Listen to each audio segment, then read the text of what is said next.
Hi Lola! Happy 90th birthday! Hindi ako makapaniwala na 90 years old na kayo. Ibig sabihin nun ay 90 years worth na ang blessings na naibigay mo sa mga taong nasa buhay mo. Siguradong isa na ako doon sa mga pinagpala na maging apo ninyo. Mula bata hanggang pagtanda, lagi mo kaming binubusog. Lagi mo kaming pinapakain. Lagi kang nagdadala at nagpapadala ng pagkain.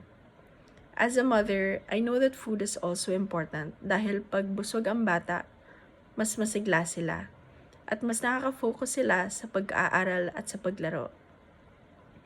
Every time I give food to my children, I realize that I can see your heart better.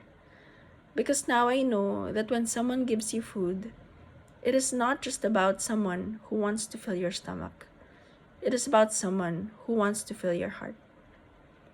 You feed us even before we realize we are hungry. The same way that you love us first, so that we never have to question whether we are loved. I can tell that loving us is not at all a chore to you. Because on top of all the food, you give us the most precious gift that no one can ever repay you for. Your time. Lagi mo kaming sinasamahan, pinupuntahan, hinihintay, binibisita, sinasabayan. Lagi mo kaming iniisip.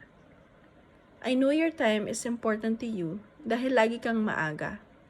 And for you to use that time with me, it tells me na, mahalaga ako para kay Lola. Now that I have 4 kids, 1 boy and 3 girls, just like you, I only wish to raise them the way that I was loved.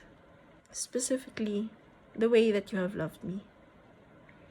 Maraming salamat, Lola. Mahal na mahal kita.